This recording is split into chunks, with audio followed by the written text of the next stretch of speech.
Hello everyone and welcome back to this video I promised you, which is going to go in depth into the workings of my tier list basically. So I've never been one to hide my formulas or anything, and I really want to have an open discussion with everyone how my tier list works, how I've come to basically work everything out. And I would love to hear your feedback about things. And if you think something can be changed, something can be improved upon, please do let me know, and I'll at least consider it. I am not promising to make every change happen. People suggest because I might have a different opinion than you do, but I will listen. I do read all the comments, and I'm very interested to hear what everyone has to say. So, as you can tell from my tier list, you've probably seen the video already. If you haven't, I highly recommend you go check it out. But anyways, here is my tier list. And as you can see, we have 5 major, I'm gonna call it stats, basically for each warband. Or based on these, my scoring happens and therefore the rating. So for each of them, I made a separate sheet. I'm thinking I'll go through them all and talk you through how I came up with each of the scores basically. Um, yeah, let's go. Let's do that. So first off, we got damage. What I did at first was I'm going to open on the side here. I'm going to open my unit stats, basically what you've seen in the past, for which includes all the fighter profiles and so on, because this is basically what I'm basing many things on. I didn't want to obviously do a whole lot of work again, so I'm pulling a lot of data from that list. So you can follow. I'm going to show you that list as well. So let's just go with the Splintered Fang here. What I did, well, I wanted to know what the average damage per point value for the entire warband is. So first off, what I did was multiplying basically the number of fighters with their damage per point value. So for example, the Ishlayan Prince would be 1 Ishlayan Prince multiplied with 0.02, and then adding them all together, dividing them by the number of fighters, of course. So that's how you get an average. Everyone's clear on that, I think. I then realized this wasn't quite enough for me.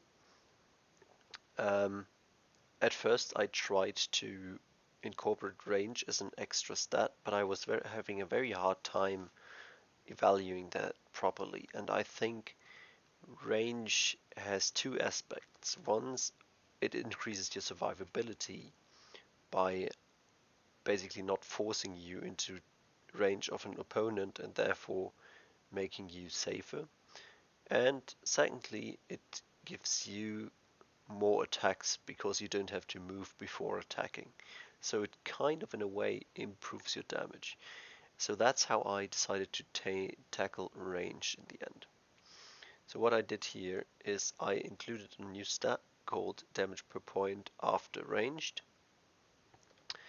And essentially I checked if a fighter has more than 3-inch range, because for attacks purposes, melee weapons, it doesn't really matter if you have a spear or not, you're gonna have to move in order to get to fight. So I decided to go with 3-inch or more, so basically a ranged attack. If you have a ranged attack, you basically multiply your damage per point value by 1.5, therefore increasing your effective damage per point value with that.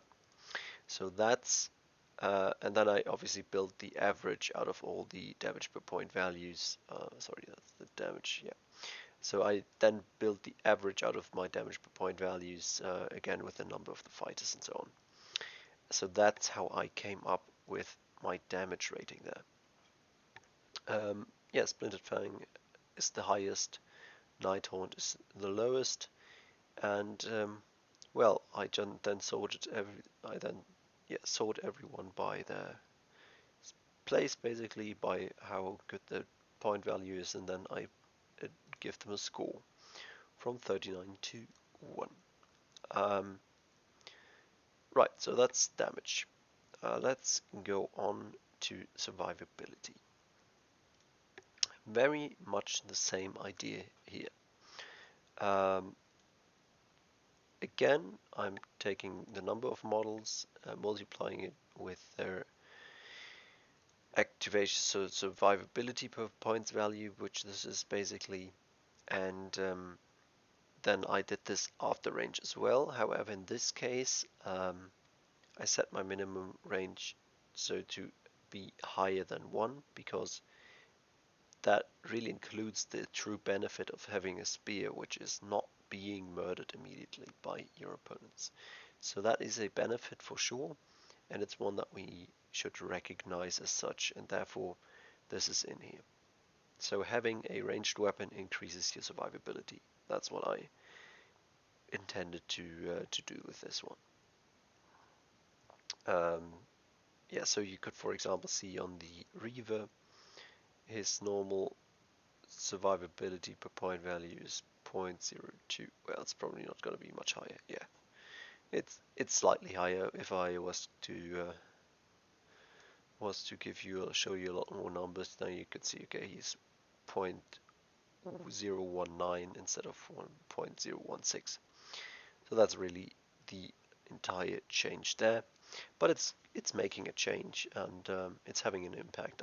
I saw how both survivability and damage were impacted by me including range, and I think it's doing more justice to some of the ranged warbands. For example, Caradron, Seraphon, Skink Spam. I know from many people who told me that Skink Spam is their bane, the bane of their existence, and I've played against it. It is really hard to fight, and it doesn't feel like they are doing little damage, because yes, each one is doing little damage, but they can attack twice every turn, all of them. That's a bunch of attacks going your way, much more than you would suffer when they'd have to get in melee. So it both increases survivability and damage that you have ranged. So that's that. Relatively simple on those two, I think. Now we get to, well, let's talk about models. Models is a very easy one. Essentially, I'm saying, well, more models is more good, because that's how it is. More activations, more bodies means you can easily take points, control the board, move more spread out, and so on. So having more bodies is always better. So therefore, this was an easy one. Just pull the number from the sheet, the corresponding one essentially, and then awarded a score based on the number, basically. So yeah, that's that. That was easy. And then we got movement, which is a lot less easy, because I wasn't content with going average movement for the warband and that's it. So what I did here was, well, first off, I did pull the average movement for each warband. So easiest example, Fire Slayers, every Fire Slayer is movement 3, so therefore the average movement is 3. Then I scored them. So what I did with every other thing awarding a score, well, I did that to these warbands as well. But after that is where it kind of gets interesting.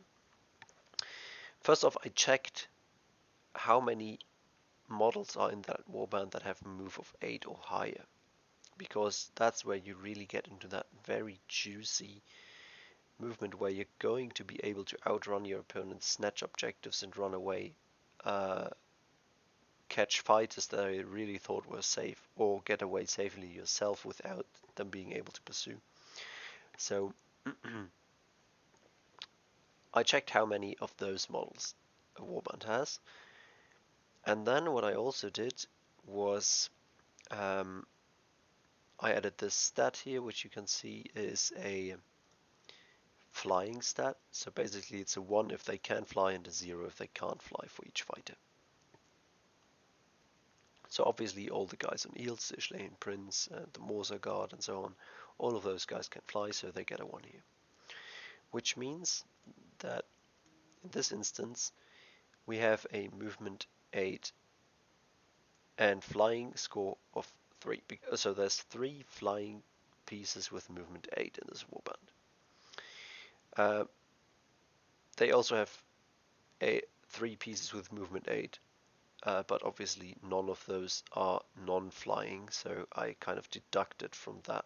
I deducted that number and we get to 0 there. And then I awarded a score. Now I didn't want to score each fighter that has movement 8 or higher because I don't think that's fair. I think it has, like, the returns diminish, so it has diminishing returns for having multiple fighters who can move very fast and fly. Um, Having a good movement across the board is obviously always going to be great, but that's already in here. We already got that base covered. We've got the average move for the warband. But having a couple of very fast flying pieces adds a lot of value, and therefore I added extra scoring for that.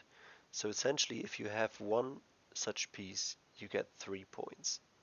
For the next piece you have, for the second movement 8 flyer you have in your group, you get 2 points. And for everyone after that, you get 1 point. So I'm adding up the so you're getting points for having a lot of fly and movement 8, but you don't get equally many for the first movement 8 flying piece as you get for the last movement 8 flying piece, because yeah, as I said, I don't think they retain as much value. They have diminishing returns for sure. So I then added, and I did the same obviously for movement 8 without flying. Only those values are lower. You don't get 6 points, you get 3 points if you have 3 or more, and so on. Anyways, after that I added those scores together to the basically base score, and that gets us to a end score, which is then again applied to our tier list. So our highest movement warband is Stormcast Eternal Vanguard Chamber, because they are basically they have very high base movement because it's all dogs and birds and very few slow moving stormcasts. On top of that, they have a couple of really fast flying models in the birds, and yeah, so that value gets added onto the base movement, and therefore they score highest. Idoneth, which we just looked at, they score second highest because obviously they also have great movement. And yeah, then we got Skaven and Slaanesh Demons and so on. So that's how we did movement. I think that's a very fair representation for movement as well. Now we get to the one thing I'm not super happy with and not perfectly confident on, which is, oops, not range. Range, you can ignore the range one. I've, as I said, replaced it with putting range both in damage and survivability. Anyways, abilities. This is the one thing I'm not super happy with. Basically what I said was I'm going to look for each of the warbands at their available abilities and pick the 2 best doubles, the 2 best triples, and the best quad for that warband. Award scores, and those are purely awarded on my, well, you could say gut feeling, but it's really more my experience on how good abilities are. So for example, Iron Jaws have a double on the War Chanter that gives everyone in the radius extra attacks. That is a that is probably the best double ability in the game. It's really, really good. Um, for most other warbands, that is limited to a triple, and for many of those, that triple is still limited by having to fulfill some specific uh, things like killing someone first or whatever, being a specific battle round, whatever. So it's just a really, really good double. Therefore, it gets awarded 5 points. The least I could award something is 1 point. And 1 point would mean that it's no better than using a generic ability. So don't understand a 1 as a truly bad ability. It can still be good, but it's not going to be any better than using Onslaught instead or Rush. That's what that means. And then I said, well, you're on average in a 4-turn game, you're going to roll 4 doubles, 3 triples, and 1 quad. Well, with your wild dice on top of that. So therefore, um, yeah, I gave every warband 4 uses for each of their abilities. And for example, this one is a leader ability, so it's unlikely that you're going to use it every turn. And it's probably not going to help you turn 1 anyways, where you are going to use a triple with your leader. So therefore, 2 uses is the most realistic for this one. And you're spending your other doubles on the other second best ability, basically. And so on. So I basically scored them this way, then applied some modifications for triples, scoring slightly higher points, um, and quads obviously even more so, and then I got a total score, which I then again uh, awarded everyone a point, and then yeah, that's basically that. So this is how I came up with the abilities. The issue I'm having with this is not even that I don't think I'm correct here. The issue I'm having is that it's very hard to put correct numbers on this, and it's obviously a lot of my personal experience and feelings and so on what I feel is strong. It's very much less than all the other things. It's less based on maths and stats that I can actually put a finger on. I wish that were different, but I really don't see how I could compare all abilities otherwise. Obviously, I could compare damage dealing abilities, so throwing dice and dealing damage on a 3-up and so on.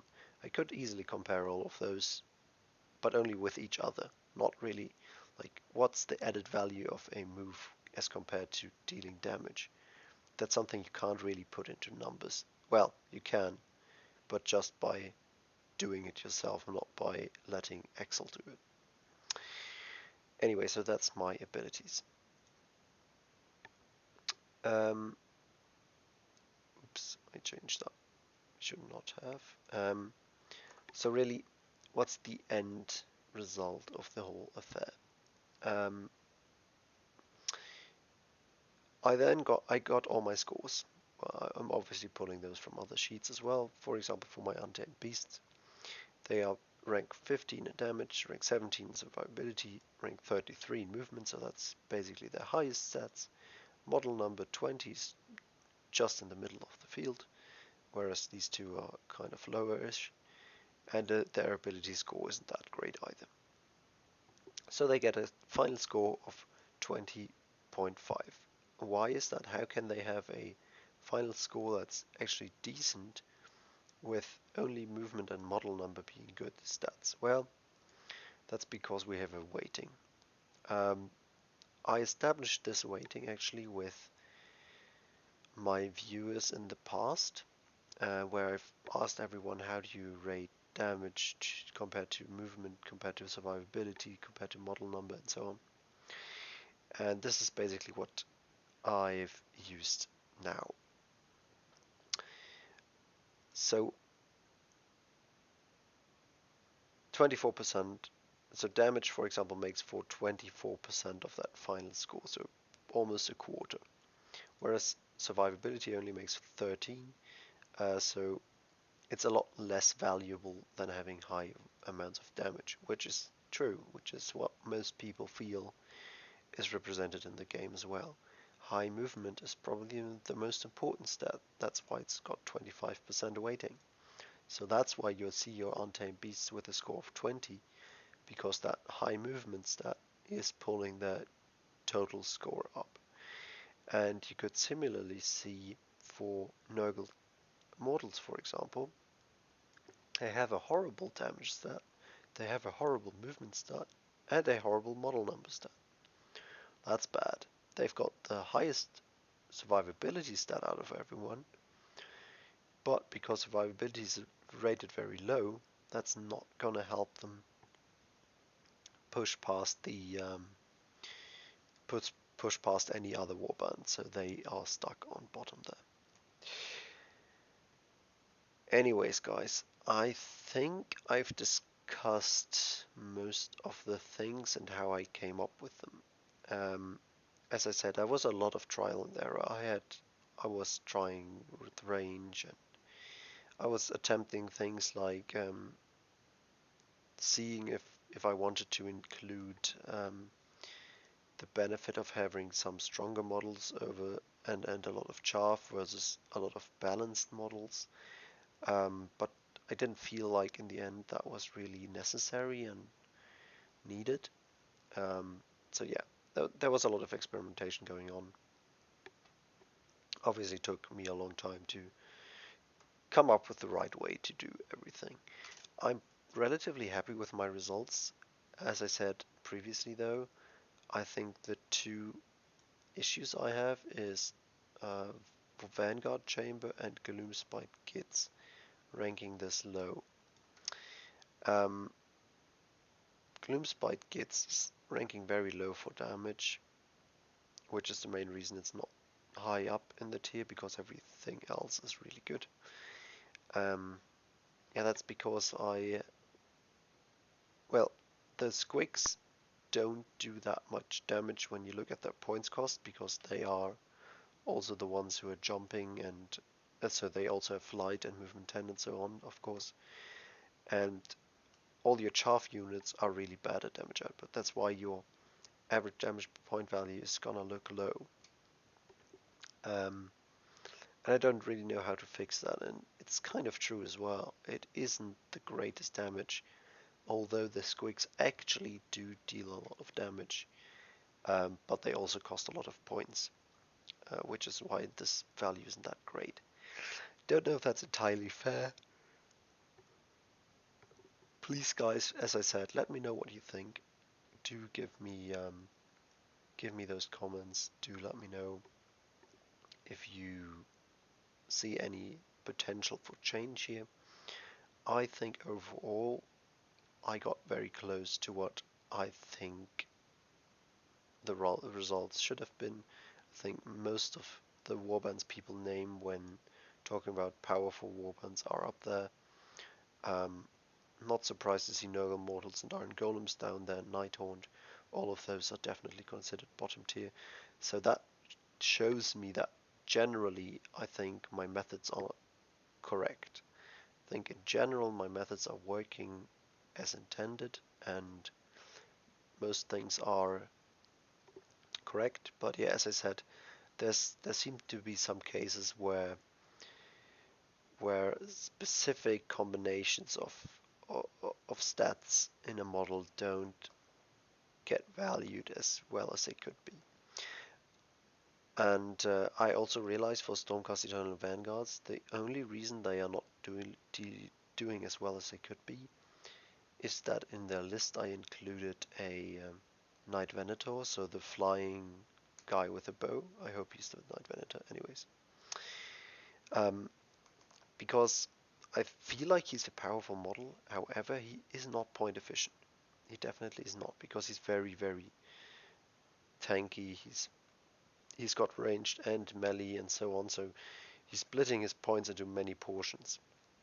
So even though every aspect of his stat line is good, in the end you're still paying a lot of points for him.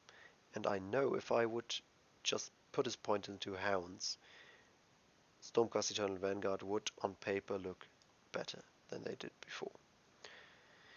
I don't quite know how to fix that issue. If I should just do it, should just swap him out for some hounds and and be happy that Vanguard is now high up on the tier list, or yeah, whatever. Anyways, guys, please do let me know what you think, and see you in the next one.